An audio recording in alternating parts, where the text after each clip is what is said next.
Okay, we are live. Well, hello. I have a question for you. Are you ready to go live on Substack, but you're not sure how to do it? Or are you keen to hear a first-person account of a real séance? If so, or maybe you just want to have a great conversation, you're in the right spot. Today, I'm talking to Mike Searles. He's a former live entertainer and PDF guy who is getting writers to go on camera. Mike, welcome to the show. Shannon, thank you for having me. Yes. So my first live was with you, which was super fun. And since then, you've kind of changed your Substack a little bit, and you're now calling yourself the Star Maker. And I'm wondering, what is it that you see in people that they usually can't see for themselves? Wow. I think we're all in the same boat with that regard. Mm-hmm. It's very common for almost all of us to see ourselves in a different way than others see us.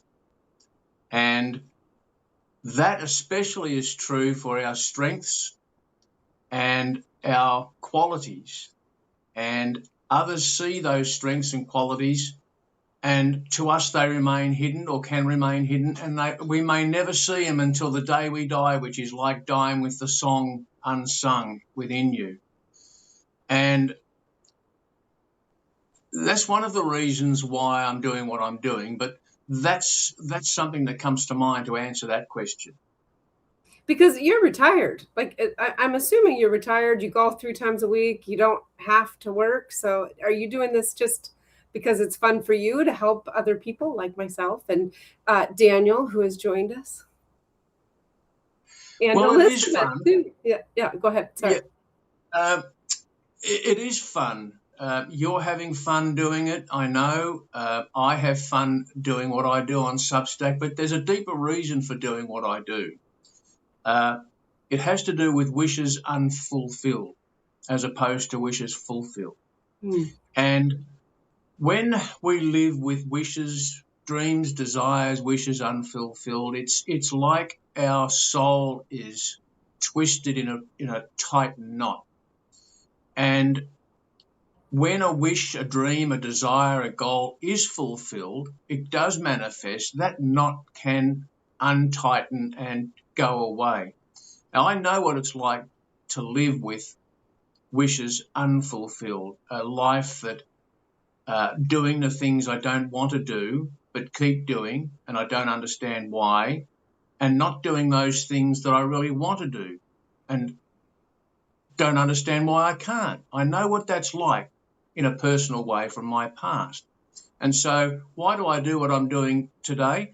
Because it's fun, I enjoy it, but I want to help people. I do genuinely want to help people, and I am helping people to untwist that knot of in the soul of the wish unfulfilled. And that can be as simple as helping a writer who's nervous about going on camera to go on camera with courage, lacking confidence, but to go on camera with courage and seeing that the confidence comes naturally afterwards.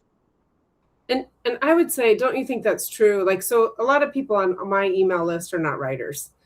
They're family, friends, and I even have some strangers, which is super exciting.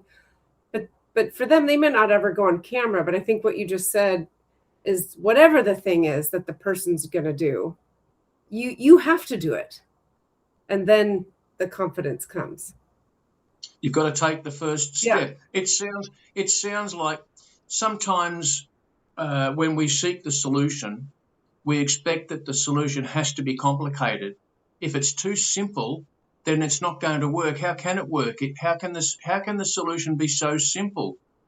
My problem feels much more complicated than that, and it deserves a complicated solution. No, not at all. Not in every case. And in the case of going on camera, it really is just a matter of putting the phone in front of yourself if you're on the phone, switching it on and starting to talk. Make it a 60-second live stream only, and bang, you've got one done and dusted, and the courage has got you there. Now, can you, without prying into your private life, because I don't want to pry into your private life, but can you talk about the wish unfulfilled? I'm an open book. You can ask me anything you want. Okay. So I've written about this and spoken about this before, if you're talking about my wishes unfulfilled in my past. Yeah. So I was addicted to alcohol and to substances, alcohol and drugs. And so my deep desire was for sobriety and the serenity that comes from sobriety. And I struggled with that for so many years. And so that was my wish unfulfilled. And the breakthrough of having that wish finally manifest in my experience, eventual sobriety, and I'm now 17 years sober, but just those first days, weeks, months, knowing the relief, that overwhelming sense of serenity. And by the way, I love that definition of serenity. Serenity can apply to getting sober, going on camera, writing that first article, stepping outside if you're agoraphobic, whatever. Serenity, a calm, peaceful, trouble-free state of mind. I mean, that is the ultimate. I think it surpasses happiness. And to my mind, anyway, Shannon, when we talk about the ultimate goals, some people talk about happiness, some talk about freedom. I think of it as serenity. Serenity is the ultimate goal in life, I think. I think that you're right. Yeah. I've talked about this in some of my other podcasts, but we had a lot of death in our family starting when I was really young. And last year, my 60-year-old cousin passed away, and I just turned 56. Yesterday was my birthday. So happy birthday. Thank you. So I feel like when you take the time to sort of confront those hard things and to think about serenity and to think about what it is that you really want, it makes all the difference in terms of your happiness and your joy and just surrendering to the things we can't control. Because there's so much of it that we can't control. Well, the Stoics taught it, didn't they? The Stoic philosophers of over 2,000 years ago, control the controllables, and the rest you've just got to accept. Well, it's actually the Stoic philosophy is embodied in the Serenity Prayer. God grant me the serenity to accept those things I cannot change, courage to change the things I can, and wisdom to know the difference. And by the way, congratulations on 17 years sober. That's incredible. Thank you. That's just amazing. So when I was looking through your stuff, you quoted Neville Goddard in your notes about thoughts are things, powerful things, but feel the feeling. Can you tell us more about that? Oh, I'd love to. I was hoping you'd ask. So feeling is the secret. Not the trying, not the effort, but the feeling. So Neville Goddard, the 20th century mystic, died in 1972, was prolific in speaking from the stage and writing short books on his whole philosophy, metaphysical philosophy, which was that imagination creates reality. And so one of his favourite lines was, how would it feel if the wish was fulfilled? Imagine the scene, the future scene, your future self in the scene, your experience of the wish fulfilled, whatever that wish is. What would imply in the future that is different in the experience of the future that you imagine compared to today's experience where the wish is unfulfilled? What's the difference? And imagine a scene. And this is why modern day contemporary students and teachers of Neville Goddard, like, for example, Mr. 2020, that's his actual name, had it changed by Depol, that's a different story. He says that affirmations, why affirmations? Now, okay, Shannon,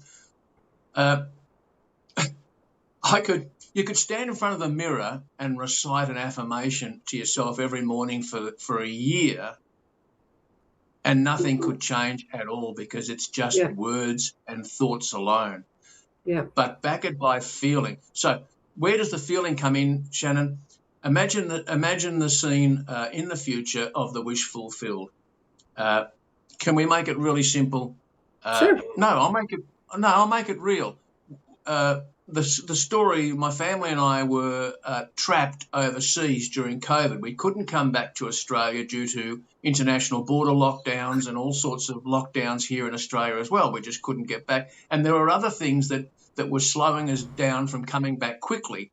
My wife's visa approval, for example. My wife's Filipino, and we were in the Philippines. So to cut this story short, I thought, all right, this is the thing. This is the wish I want fulfilled, to be able to come back home. And so what was the feeling of the wish fulfilled? The feeling was of sitting in the aeroplane with my wife and daughter, the three of us in one row, and each of us together, we clicked our seatbelt on in the plane.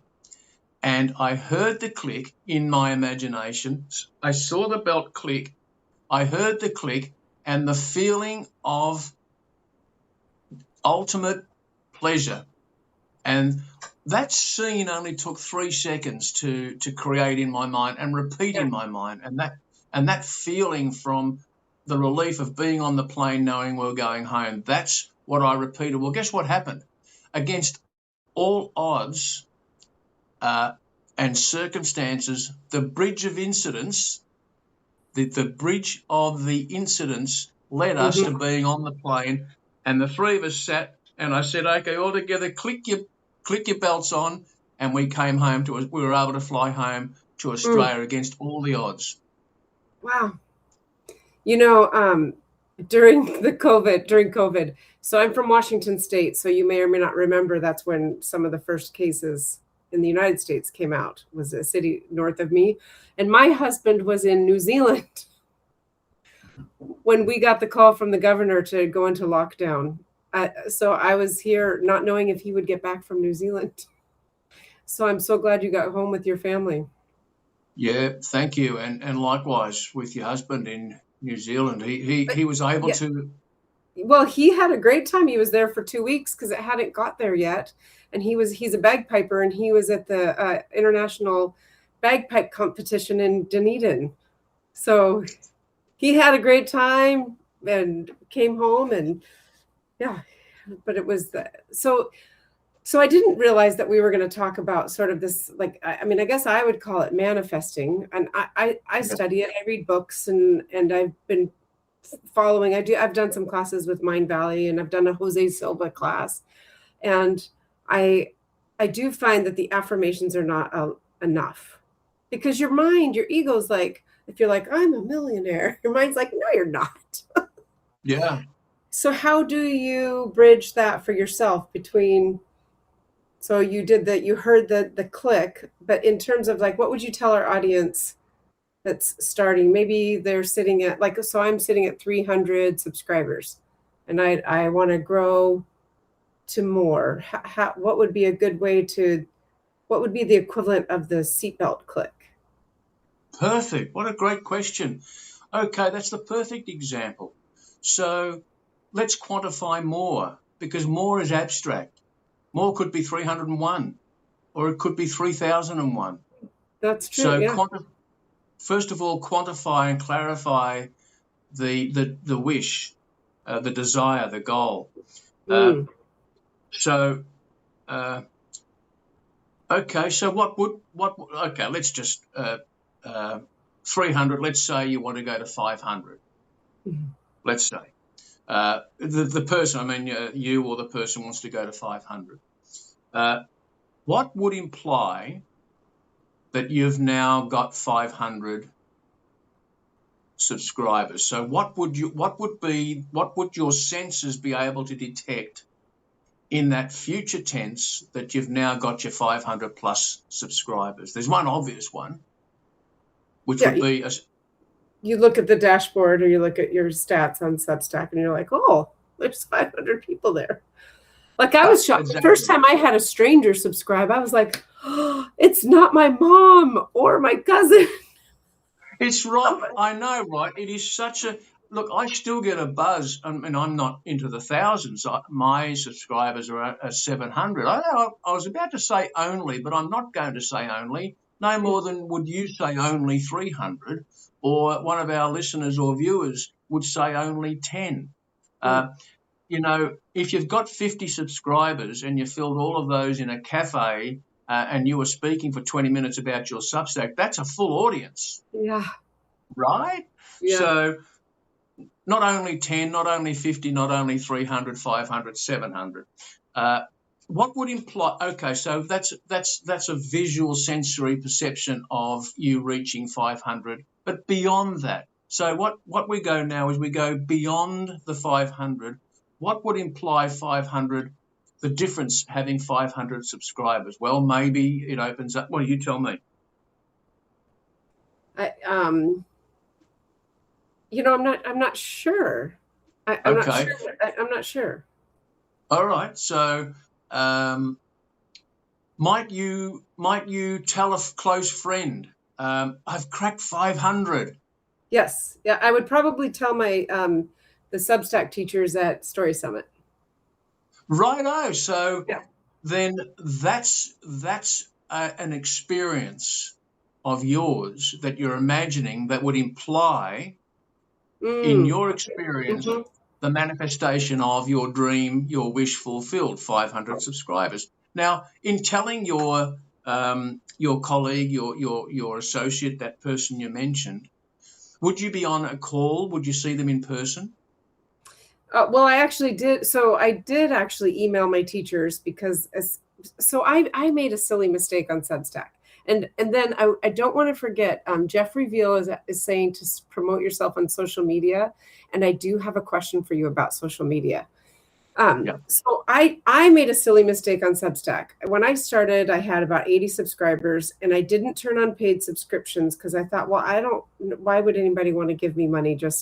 I'm going to do the content for free. It's really to build an awareness for a book that I'm writing. And it's funny because I've done so much work around allowing money in and you've got your tagline, be seen, get paid. And then for some other reasons related to another project, I had to turn on paid subscribers to prove that I was earning money as a writer. So I was like, I have to. And it was amazing because then the next day I was number 44 rising in culture. It lasted for about, I think, maybe 5 minutes, but still it did happen. and so I wanted to email my teachers to tell them, and they were really excited and I was really excited. And I thought, well, why not? So I would say this to anybody listening who's on Substack, just let people support you. They want to support you and they want to support the writing. So just let them. Absolutely. Yeah. You know, I asked one of my paid subscribers, why did you upgrade to paid? What was it that you saw in what I do? And he actually said, well, it's nothing to do with what you do per se with your content. It's because you just seem like a natural, nice guy that I want to connect with and support. And that was his reason for being a paid subscriber. Wow. That totally takes the focus off the content, doesn't it? So, all right, you've just to finish off that question, the answer to the question. So the feeling is the secret, and so in your imagination, you have in your mind a 3-second. Only needs to be a 3-second for as long as it takes to put a key in a lock and turn a lock. Is as long as the imagination needs, that scene in your mind needs to be. So it might be the eye contact if you're doing a video call, or if you're in person, they may shake your hand or put their hand on your shoulder, and you'd feel that and sense that in the physical reality of your experience. But this is happening in your imagination, and you capture that. It's like taking a photograph of that feeling. Sounds silly, doesn't it? But it's like taking a snapshot of the feeling, and then you zoom that back to now, right here in the present experience, and you assume the feeling of the wish fulfilled right now. You don't have to wonder how would it feel. You just told yourself how it would feel. And you bring that feeling into the right now, and then you go about your day, the next hour, the next 2 hours, the next day, in that state, in the feeling of that state of the wish fulfilled. Now, there's an important point, and I don't want to railroad. You may have a list of questions, I don't know, but there's something very important. Well, there's something important that I have to mention here. Because here's the thing that we stumble with. All right, I can do all that, Michael. All right, I'm listening to Shannon and you explaining the feeling is the secret and imagination but how's it going to happen in the real world? How am I going to get the extra money to pay the bill? How am I going to get that brand new car or that house or that health recovery? Be fixed on the feeling of the wish fulfill, but be flexible on how it happens. Yeah. Don't try and preempt the steps of how it happens. And that's why I like your imagine, believe, and discover. It's the discover phase where you don't force your actions. You act with inspired action. You listen to your intuition. So you read something, you hear something, somebody says something to you, invites you to do something. You must be observing and noticing all of these inputs because they're the signals from the universe that are the how, and that's how you bridge the bridge of incidence between your reality of experience in the here and now and the wish fulfilled. Does that make sense? Absolutely. I've been studying this for quite a while, and I find that for myself, when I allow that to happen, then the magic is right there. And I'm just a happier person. But it is hard for me as a Gen X person to undo all of the, for the majority of my life, my success came from the grind, the hustle, working hard, put in the hours, you go after it. As an athlete, I was a soccer player. I mean, you just you work hard, you go extra. And to come into a place of my life now where I'm truly looking for what do you call it? The bridge of what? The bridge of incidence, I-N-C, incidence, E-N-T-S, incidence. So I can list out a million of those that have happened for me where the way that things came together you couldn't believe, there's no way you could have planned it. So I try to trick myself with evidence from things that have already happened in strange and wonderful ways, if that makes sense. Absolutely it does. And now let's just flip the coin and enter the mind and enter the conversation that's happening inside the mind of the skeptic right now. Oh, but that would, quote unquote, but that would have happened anyway. These bridges of incidents, the bridge between now and then. The incident. Oh, but that would have happened anyway. But Michael, you would have got on your flight anyway. The passport would have been approved. The visa would have been approved, which would have, we were anticipating, I think from memory, it was about 18 months that this visa would take to be approved or something like that. And it was approved within weeks. Wow. It was just something out of so the skeptic might say, well, but that would have happened anyway. Well, okay, I guess we can't really know, can we? We can't really know. We have to believe and have faith, one or the other. Have faith in your skepticism, or have faith in your expectation, but that's where it is. Yeah. And absolutely. I think and I just think it's more fun to have faith in the magic and the synchronicities and the, following those breadcrumbs and nudges where people, what I find interesting with most of the skeptics that I've talked to is that I'll ask them, take some tough, business person, their CEO. I'm like, okay, let me ask you a question. Have you ever made a decision based on your gut? Well, yeah. Well, there you go. Yeah, absolutely. You can dress it up in a different vernacular and terminology and any way you want, but when it comes down to it, it's all basically the same thing. I think so, and it's my favorite topic. So I'm so glad that we ended up talking about it. Didn't expect that today. But I do want to ask you about your grandmother and your mom and your childhood experiences. And so I would love it if you would share with our viewers just a little bit about your family. And then what I would like to know is, how did the seances and the way you grew up, how did that impact you and your worldview? All right. Well, Yeah. so we're talking about the occult. We're talking about spiritualism. We're talking about seances. So we go back to when I'm a child of 8, 9, 10 years of age, etc. And my mother was into everything from tea leaf reading, automatic writing, and seances.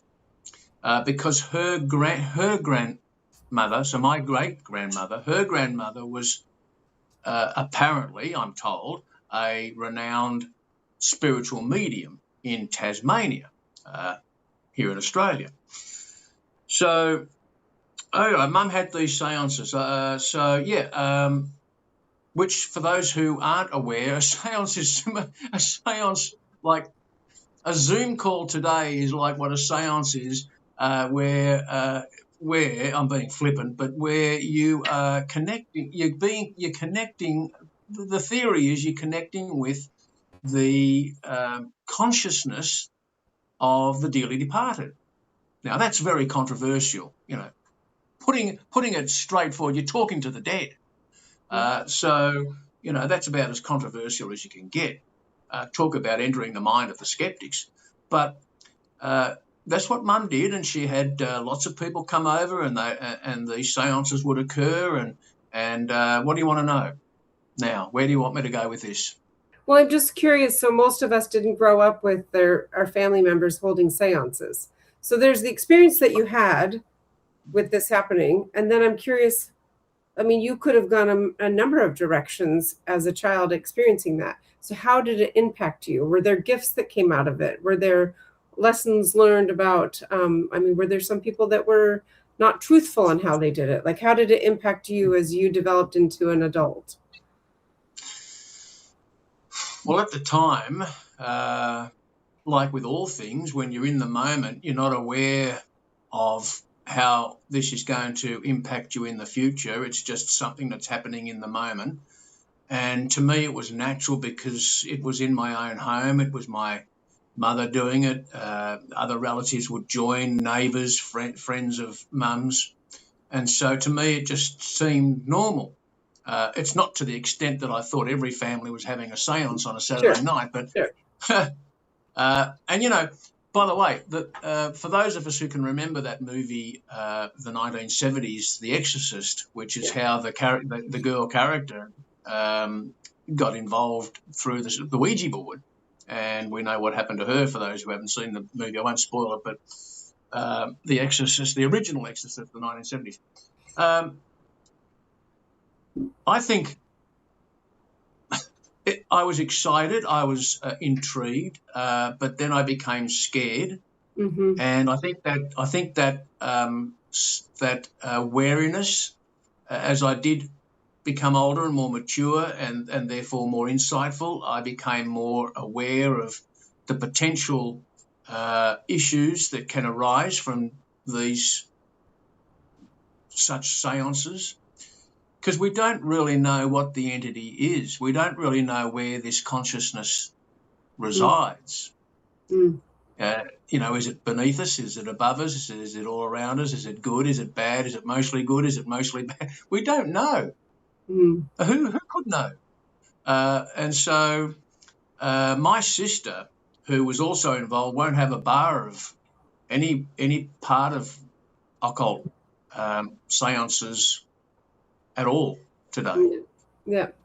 It really scared her. Some of the later experiences that I didn't witness and I wasn't there, but there were some other seances and experiences when my sister was a teenager. She's 3 years older than me, so I wasn't around at the seances. Apparently, some really scary stuff happened, and that really scared her for a lifetime. Yeah. Well, I would imagine that would be true. I've had a few readings myself, and they've all been very loving and helpful and verifiable. So that's been interesting. So Well, I think that's so. Mum herself had a medium that she would visit regularly for readings, and so mhm. for those who aren't aware, Shannon, and I know a reading is when you just sit with somebody in, Yeah. like you and I talk, and the reader will read your future, tell you about experiences that are happening, give you advice. Is that your understanding of how it works too?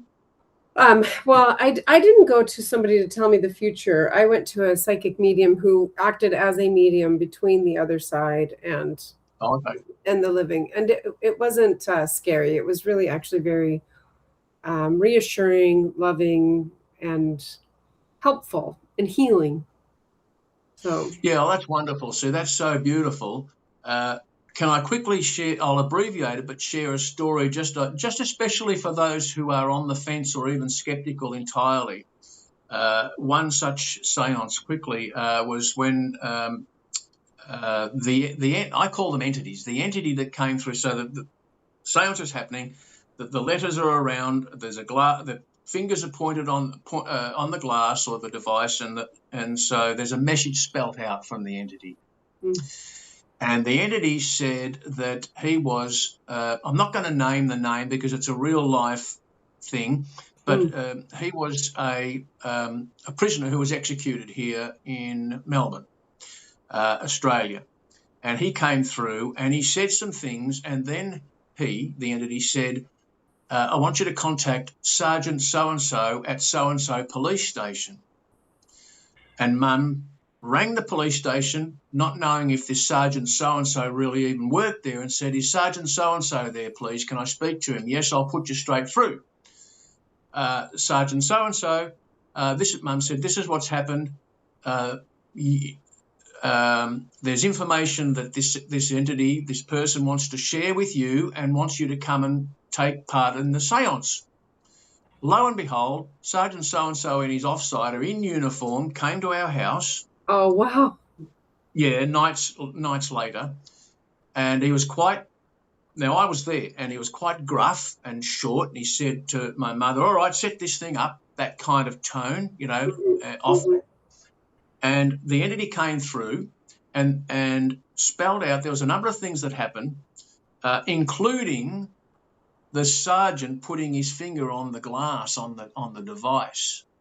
And he said he made everyone take their fingers off the glass, so it was only his finger on the glass, and it still continued spelling out messages. And the message was the money, or was it the money is at such and such address. And the sergeant said, "Don't you mean such and such address?" And the entity fired back, "You already know." And at that, the sergeant whipped his finger off. The whole thing was shut up very quickly, and they took off. And that's the story. It was very, very exciting as a kid. Wow, that is exciting. And Yeah. it makes me wonder. I feel like we get messages all the time. But again, you could hear the skeptics that would be like, "Well, that hummingbird was just a hummingbird." But I'm like, no, I feel like I've had some hummingbirds have messages from people that have departed or other animals. So, Mike, we're actually at 33 minutes. Wow, and I know what's coming up. Well, and just for our viewers, I'm based in the United States and I'm a huge soccer fan. And we started laughing at the beginning of the video because Mike's like, the US is playing right now. And I said, I know, but we can't cancel. Yeah, well, Cancel. it's true. Well, So thank you don't for put it in the going. chat. I don't want to know the score. No, well, I'll probably put the TV on and start watching the rest of it and see what. Well, I'm so grateful that you invited me on, Shannon, and I'm grateful that you didn't cancel and we've had this time together. I've Yeah. appreciated it. I appreciate it too, and I'm so delighted to. I'm going to go back and listen myself and when I do the show notes, really go back and dive into the wishes unfulfilled and the bridges that you were talking about. And then Claire is recommending the Spirits book by Alan Kardec. So we'll have to check that out too. Thank you. Oh, yeah, thank you, Claire. And then my last question for you before we sign off is, so the name of my show, the name of this show, my Substack is Imagine, Believe, Discover. And so as the star maker out there helping us get on camera and feel confident, because I know you certainly did that for me, what do you imagine, believe, discover? Or what do I imagine, believe? Yeah. What do I imagine, believe, and discover for myself or for others? Or what does that mean? What does that imagine, believe, discover mean to me? Yeah. Okay. Well, Einstein said that imagination is more important than knowledge. And he even said, I wrote it down, he thought imagination is the preview of life's coming attractions. And I love that. And of course, Neville Goddard taught us that imagination creates reality. So to imagine is foreseeing life's coming attractions. Spiritualists might say the future, but however. So imagination is key. If Einstein considered it to be more important than knowledge, well, that's good enough for me. Belief is, Napoleon Hill wrote in his book, Think and Grow Rich, whatever the mind can conceive and believe it can achieve, to an extent. I was talking about this in writing with somebody in a group, and somebody piped back, a skeptic said, so if I believe I'm going to turn into an orange, will I turn into an orange? And I said, you fool, because I don't suffer fools lightly. But then I said, would it feel natural for you to turn into an orange? Mm-hmm. Well, how could he say yes? Well, there's your answer. That's your answer. If it feels, if you have a wish and a dream and you imagine it fulfilled, does it feel natural to you? If it feels natural, then that's your belief. You've just solved the issue of, can I believe it? Will I believe it? You do believe it because it feels natural to you in that moment of experiencing the wish fulfilled. And discover, the discover part of it, this to me means discovering the how rather than preempting what the how is going to be. So not forcing, trying, but waiting. Always wait, because it'll never be late. Waiting for the inspired thoughts and whatever that comes from whatever source, people, hummingbirds.